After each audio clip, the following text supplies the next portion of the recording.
Altruism means when we extend our love and affection to all animate, inanimates, flora and fauna.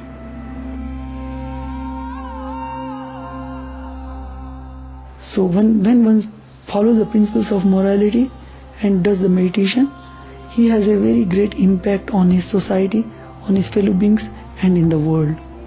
And that is how vibrationally God is helping the society through these developed minds who are following strong principles of morality.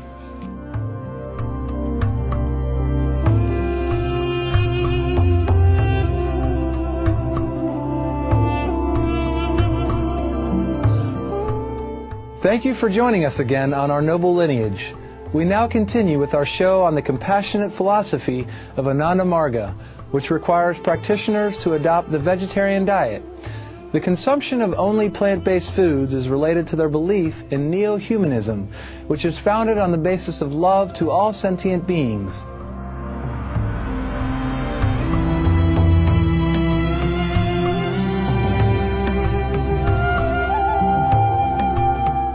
When we grow love, affection, and we become kind more and more to everybody actually, then automatically our mind comes up. Mind will develop more and more, and mind becomes more developed actually. It becomes more pure. Then our thinking idea will become very high. Our spiritual practice can be better and better. When we talk of love and affection to all, animate and inanimate, birds, animals, all. So why we should kill them actually? They have life. As we feel torture, pain. So we have to consider this part and extend our love and affection to all. We believe in one Supreme Father. God is one. Being vegetarian, I feel it really has improved my lifestyle, my vitality. I feel a lot more alive. My mental strength has increased and my physical strength.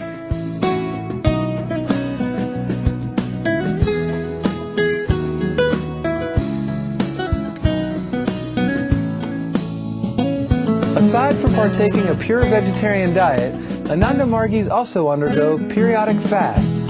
Participants base their fasting days on the moon cycle, where the gravitational pull of the moon is stronger when it is a full moon or a new moon.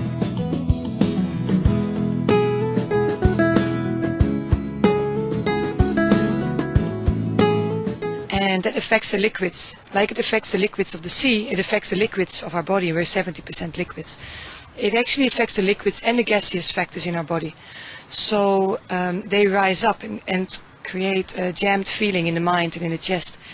It is known actually even in police stations and in mental hospitals that around that time they have more cases of mental disturbance and people are more agitated.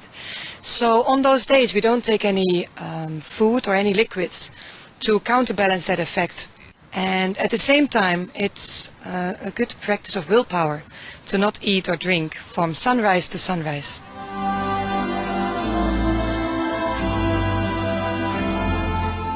Fasting offers obvious physical benefits for one's body, including giving our digestive system a much-needed rest from its daily work. In terms of benefits for one's spiritual practice, fasting can also be a significant contributor.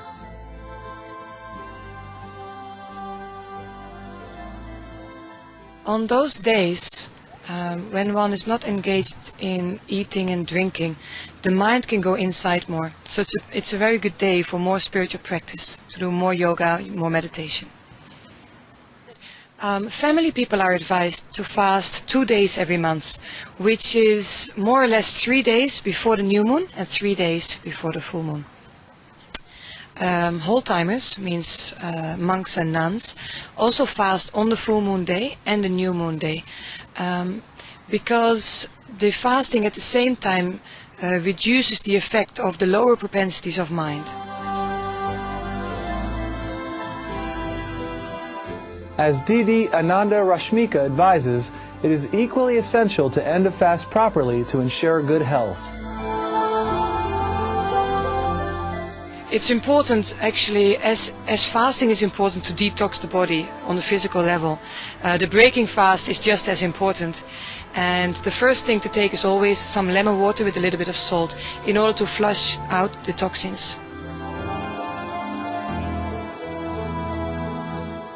In his article, The Do's and Don'ts of Life, Sri Sri Anandamurti had written, "For each and every living entity, his personal life is dearest for him. He loves his personal life very much. This is the rule. This is the characteristic of all living beings." In following their founder's teachings, Ananda Margis continue to promulgate the plant-based diet around the world. In closing, Dada Shapasatananda shared these hopeful words for the future of humanity, one that is based on love and noble ideals.